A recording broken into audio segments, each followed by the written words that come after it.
नमस्कार, स्वागत है आप सभी का स्टार न्यूज में। मैं हूं आपके साथ जुबैर चौधरी। वक्त तो चला अपने उत्तर प्रदेश का, जहां सबसे पहले बात करेंगे ग्रेटर नोएडा पे हुए हादसे की। बता दें कि ग्रेटर नोएडा से हादसे की खबर सामने आई। इस हादसे में 5 लोगों की मौत हुई है। तो यमुना एक्सप्रेसवे से हादसे की खबर सामने आई। अज्ञात वाहन की टक्कर से एक वैन भीषण हादसे का शिकार हो गई। हादसा इतना जबरदस्त था कि वैन में सवार 5 लोगों की मौके पर ही मौत हो गई। वहीं 3 बच्चे इस हादसे में घायल हुए, जिनकी हालत गंभीर बताई जा रही है। पुलिस इस मामले की जांच में जुट चुकी है। जानकारी के मुताबिक हादसा यमुना एक्सप्रेसवे के 0 पॉइंट से करीबन 25 किलोमीटर दूर रबुपुरा थाने के पास हुआ था। कल रात थाना रबुपुरा में यमुना एक्सप्रेस पे एक इको कार दिल्ली से झारखंड जा रही थी, जिसमें 8 लोग सवार थे। इस कार का यमुना एक्सप्रेस पे एक्सीडेंट हो गया, जिसमें 5 लोगों की मृत्यु हुई है, 3 लोग इसमें। तो बुलेटिन में बात कर लेते हैं आजम खां की फैमिली की। बता दें कि समाजवादी पार्टी के नेता रहे आजम खां की फैमिली अब जेल पहुंच चुकी है। तो अब्दुल्ला आजम के 2 अलग अलग बर्थ सर्टिफिकेट मामले में आजम फैमिली जेल पहुंच चुकी है। कोर्ट ने आजम खां, उनके बेटे अब्दुल्ला आजम और पत्नी तंजीन फातिमा को 7-7 साल की सजा सुनाई थी, जिसके बाद आजम फैमिली को रामपुर जेल भेज दिया गया था। रामपुर जेल अधीक्षक प्रशांत मौर्य ने कहा है कि जेल पहुंचने के बाद ऐसा सामान्य बंदियों का प्रोसीजर होता है, वही फॉलो किया गया था। स्वास्थ्य की जांच के बाद मेडिकल हिस्ट्री की भी जानकारी ली गई और आम कैदियों की तरह ही तीनों को रखा गया है। तंजीन फातिमा को महिला कैदियों के साथ रखा गया है। जेल अधीक्षक ने बताया है कि आजम खां और अब्दुल्ला आजम को फिलहाल बाकी कैदियों के साथ ही रखा गया है। जेल के अंदर कोई सिक्योरिटी इनपुट नहीं मिला, इसलिए इन्हें अलग बैरक में नहीं रखा गया। अगर सुरक्षा को लेकर किसी तरह के निर्देश मिलते हैं तो फिर उन्हें अलग बैरक में रखने पर विचार किया जाएगा। सुप्रिटेंडेंट साहब, आपकी जेल में आजम खान और अब्दुल्ला आजम और तंजीम फातिमा जो हैं वो हैं यहाँ इस वक्त, तो क्या सुरक्षा के इंतजाम हो, क्या क्या आपके पर्याप्त है, क्या चल रहा है जब से कल से जेल में आए हैं? जी हाँ, ये बात सही है कि ये तीनों लोग हमारी जेल में कल निरुद्ध किए गए हैं। इनमें एक मामले में इनको सज़ा हुई है 7 साल की, और उसके साथ में एक और मामले में ये हवालाती के तौर पे एक विचाराधीन केस भी इनके ऊपर आया हुआ है। इनको जेल में प्रवेश के उपरांत सामान्य बंदियों के जैसा जो प्रोसीजर होता है वो फॉलो किया गया था। इनको डॉक्टर से, जेल के जो चिकित्सक होते हैं उनसे इनका चिकित्सकीय परीक्षण कराया गया था। स्वास्थ्य की स्थिति इनकी देखी गई। इनके जो सामान्य स्वास्थ्य के पैरामीटर्स होते हैं, ब्लड प्रेशर वगैरह आदि, इन सब की जांच करवा ली गई है, जो कि अभी सामान्य पाए गए हैं। सुप्रिटेंडेंट साहब, आपकी बुलेटिन में बात गोंडा की कर लेते हैं, जहां बिजली सब स्टेशन का शुभारंभ किया गया। गोंडा की गौर विधानसभा को बड़ी सौगात मिली है। 48 करोड़ से भी ज्यादा लागत के बने बिजली सब स्टेशन का उद्घाटन ऊर्जा मंत्री ए.के. शर्मा ने कर दिया है। इस दौरान ऊर्जा मंत्री ए.के. शर्मा विपक्षी गठबंधन पर भी जमकर बरसे और उन्होंने इंडिया गठबंधन की तुलना फ्यूज बल्ब से कर दी। ऊर्जा मंत्री ने इस दौरान कहा कि राज्य में 80 बिजली सब स्टेशन बनकर तैयार हो गए हैं और बहुत सारे काम हो रहे हैं। और ए.के. शर्मा ने कहा कि भारत में अब इतनी बिजली पैदा हो रही है कि हम नेपाल, भूटान समेत जितने भी छोटे देश हैं, पड़ोसी देश हैं, उन्हें बिजली दे रहे हैं। कांग्रेस ने धोखा, किसने किसको धोखा दिया वो तो वही लोग जाने। किसके अंदर ये धोखेबाजों का सम्मेलन था, ये तो हम पहले ही से कह रहे हैं।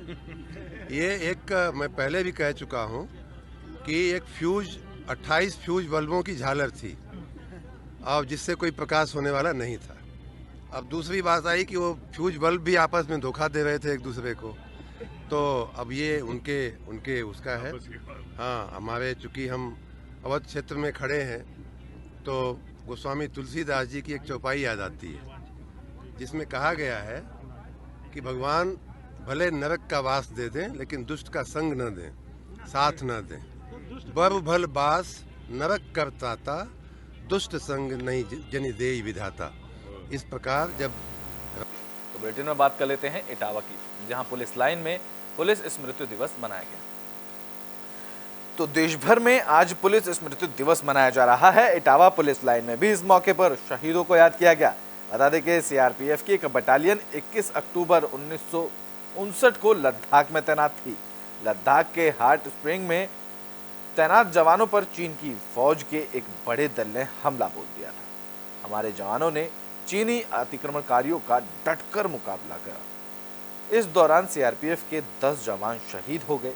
उस घटना के बाद हर साल 21 अक्टूबर को पुलिस स्मृति दिवस मनाया जाता है। इस कड़ी में इटावा में आयोजित कार्यक्रम में शहीद जवानों को श्रद्धांजलि अर्पित की गई।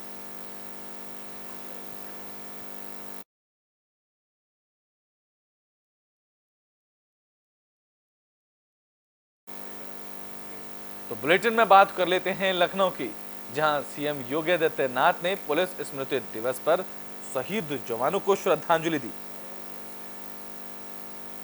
तो पुलिस स्मृति दिवस पर सीएम योगी आदित्यनाथ ने ड्यूटी के दौरान शहीद हुए पुलिस कर्मियों को श्रद्धांजलि दी। इस दौरान शहीदों के परिजनों को सम्मानित भी किया गया। सीएम योगी आदित्यनाथ ने इस दौरान कहा कि यूपी पुलिस ने पिछले 6 साल में कुंभ, त्रिक्षत्रीय पंचायत चुनाव, नगर निकाय के साथ लोकसभा और विधानसभा चुनाव अच्छे से संपन्न कराए।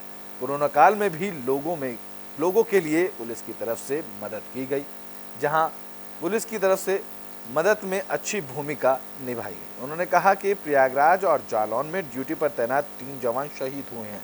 पुलिस स्मृति दिवस सीएम योगी आदित्यनाथ ने उन जवानों के परिजनों के प्रति संवेदना भी व्यक्त की और सम्मानित करने के लिए आश्वासन दिया।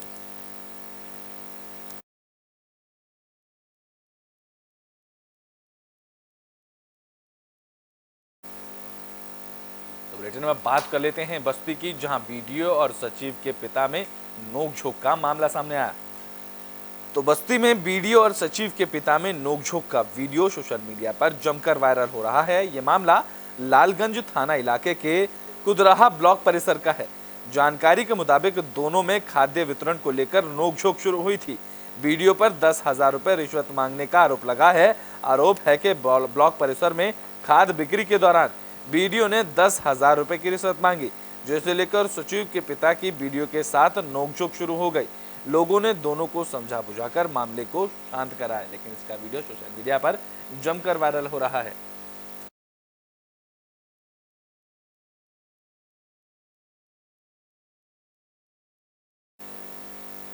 तो बुलेटिन में बात कर लेते हैं संभल की, जहां महिला से अभद्रता का मामला सामने आया।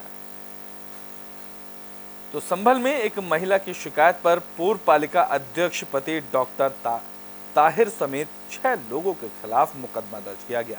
महिला ने बताया है कि एक दिन उसका पति नशा करने के बाद पूर्व पालिका अध्यक्ष पति डॉक्टर ताहिर को घर लेकर आया था। इस दौरान डॉक्टर ताहिर ने छेड़खानी करने की कोशिश की थी।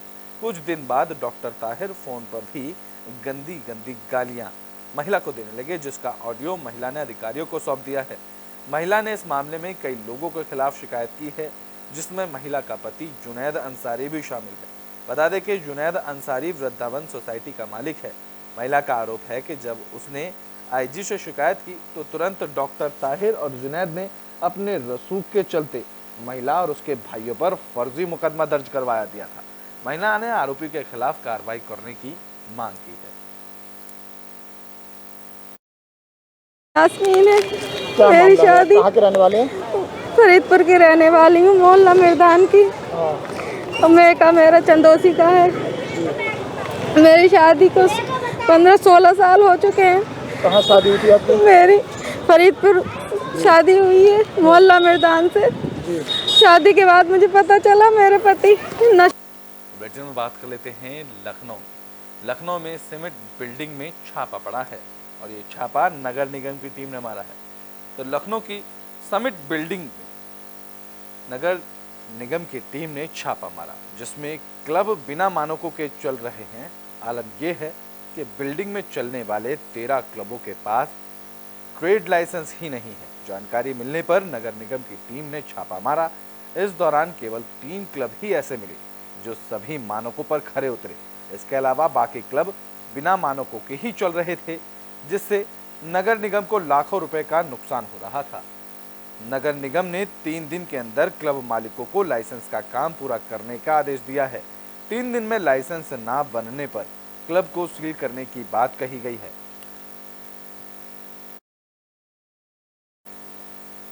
तो बुलेटिन में बात कर लेते हैं बिजनौर की, जहां गर्भवती महिला की इलाज के दौरान मौत का मामला सामने आया।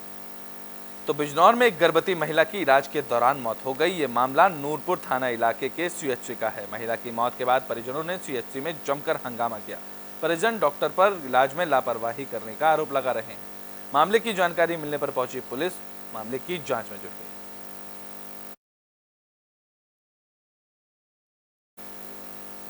बुलेटिन में बात कर लेते हैं लखनऊ की, जहां से हादसे की खबर सामने आई। बता दें कि यहां एक खड़ी रोडवेज बस में पीछे से एम्बुलेंस ने टक्कर मार दी। तो लखनऊ से सड़क हादसे की खबर सामने आई, जहां खड़ी रोडवेज बस में एक एम्बुलेंस ने टक्कर मार दी। हादसे में एम्बुलेंस क्षतिग्रस्त हुई है। गनीमत यह रही कि इस हादसे में कोई हताहत नहीं हुआ। बता दें कि यह हादसा मदेगंज खदरा में हुआ। मामले की जानकारी मिलने पर पहुंची पुलिस की टीम ने यातायात को सुचारू कर दिया।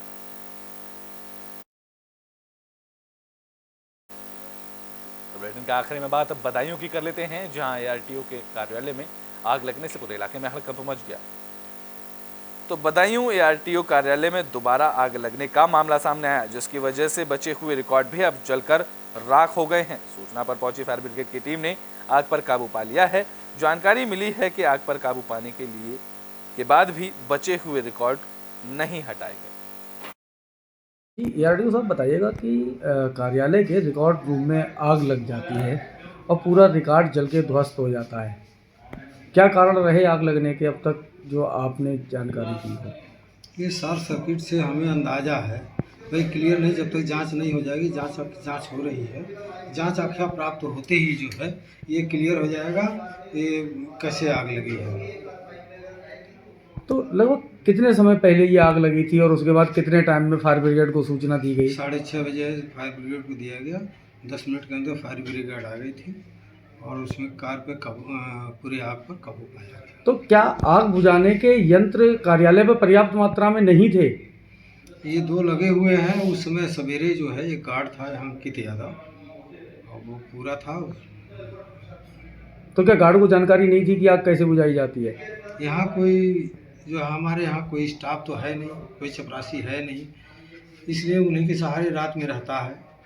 तो उसको तो यूपी के बुलेटिन अपना उत्तर प्रदेश में अभी के लिए बस इतना ही। देश और दुनिया की तमाम खबरों के लिए देखते रहें AB स्टार न्यूज़।